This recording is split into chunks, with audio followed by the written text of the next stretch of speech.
Hi. Have you ever been cooking and you're well underway, things are being prepared, and suddenly you realize you're missing an ingredient? You don't have it in your house at all, and you have to go run to a store and buy it. So this is obviously really bad and has just interrupted your whole flow of cooking. The power of your stove, whatever, doesn't matter at all. You've just had a processor stall or data starvation. So this happens a lot when doing computing also. So people think, I need the fastest processor, I need the fastest GPU, whatever, to do the fastest work, to get their fastest output when doing scientific computing. But really, it's not just that.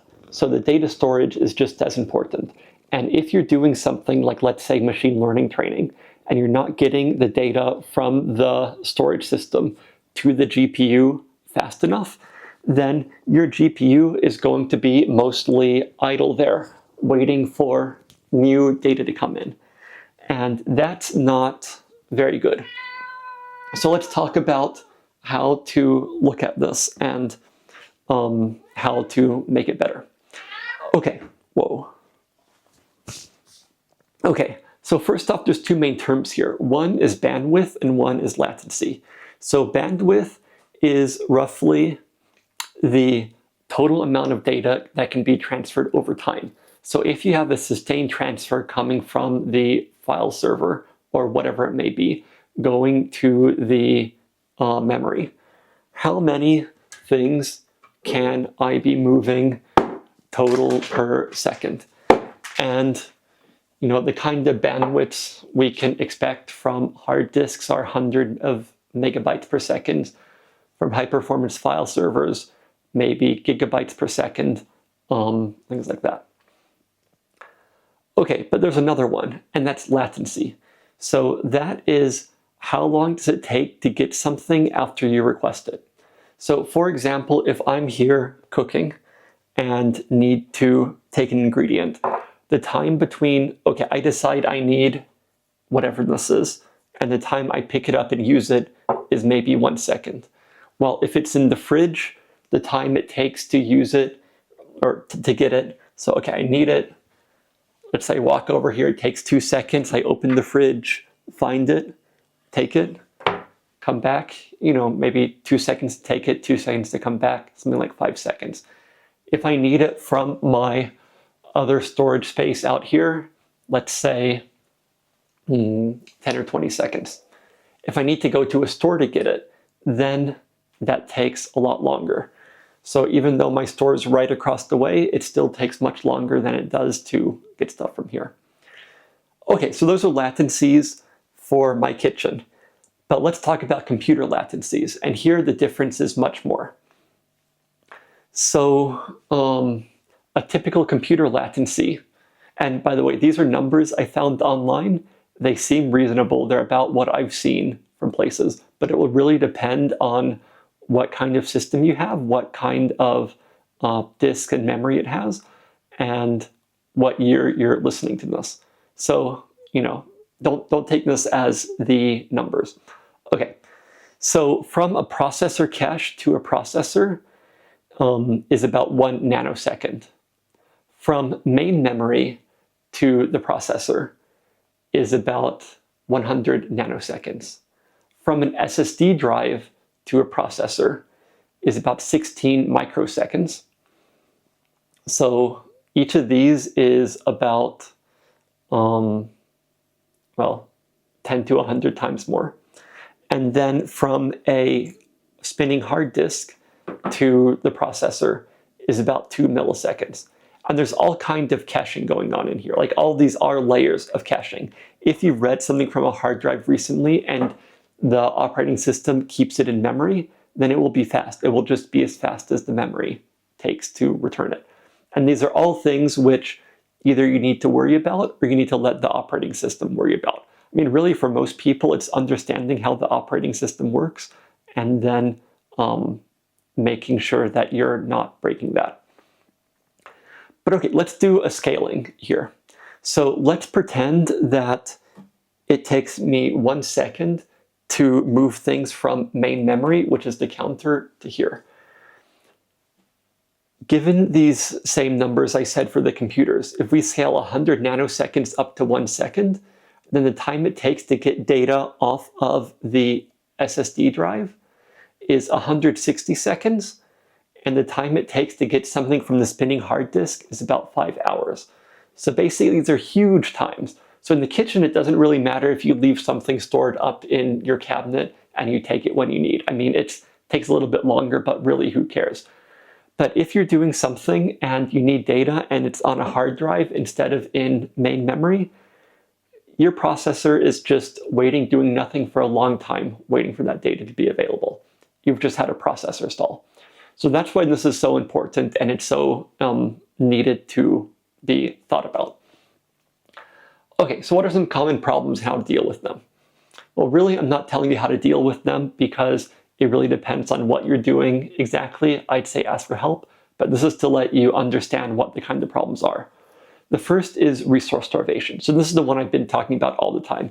You need some data to get to the processor, but it's too far away and it takes too long to get there. This is especially bad if you need some data and you request 1 bit and you get the data and you add it. It's like, oh, I need the next data now, but it's still where it was. So you go there, you request that data and there, and then the next one, so on. If you can request all the data at once and then transfer it over, then you have it stored in memory or whatever, and it's fast to keep reading in.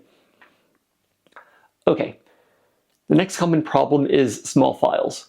So if you have your data stored in a lot of small files, that makes a problem, because every time you access a file, you have to go through the file system and say, okay, I need this file name. Okay, let's open it. It's just about a lot of overhead that the system has to do. It's like the code saying, okay, I need to get this, and this, and this, and this. I mean, in your code, it's just a loop, but every loop is actually like doing some work in the operating system kernel to make this data available to you. So in general, if you can, avoid making tons of small files and try to keep your data together in containers. Like, for example, this appears to be a container with different spices inside. So I can come and in my instructions, I can make one request from the disk and bring this container to where I'm working and then unpack it to memory or local disk or whatever it may be. Yeah, okay. The next, okay, and how to avoid this. So, well, like I said, try to keep your data stored in container objects if you can. This may require reprocessing or whatever. You can do things like keep it stored in a container on the file server, and then you transfer it to your local computing node, and then you unpack it on the node's local SSD disks if it has it, or unpack it into a in-memory file system, things like this. So basically things that move the small files closer to the computation. Okay, the next common problem is random access. So if you have a giant file, and I don't have an example of this, you have a giant file and you need to start accessing the first record in the file, then the second record, and so on. That's pretty fast because the computer is loading the first chunk of the file, then the second chunk, and so on. But if you have something like a database, or if you're doing some training and you're randomizing the order of the training with the, like you're feeding the data in a random order, and each next data point opens a random place in a file, which might be large, it might be hundreds of gigabytes. It has to do different disk access there. So for that, the answer is also quite similar to what small files have. So in that case, what you will often do is either transfer the file locally, put it on SSD drives. This is why SSD drives are so common on computers that are used for machine learning training. Open in memory, or maybe even rearrange the file so it's in some chunks and you can randomize these chunks instead of randomizing the entire data. Anyway, this is just an intro. I'm not trying to explain to you what to do because I can't possibly in a video this short. But I'm trying to get to the point that this really matters. So the order, like the way data is stored, the way it's transferred to the processor really matters. And it's one of the things that we most often see people being slowed down by. And they wonder, oh, why is this slow? Why is this fast GPU not going fast? And so on. Well, this is it. So going back to my metaphor. So whenever you have this kind of thing, and you're now a user of a computer cluster doing a lot of scientific computing, you're not just a cook that's managing one pot and adding ingredients the same way you did on your own computer. Instead, you are now the manager of all the cooks. You have code which goes and works on the pots and does that kind of thing. But you have to look at the big picture. Where's the data stored? Is the data being moved to the right place? Is the problem being divided up into different things and parallelized properly, which is the topic of another video. So with that being said, I hope you see why you should care about this, what's important, and see you in the next one.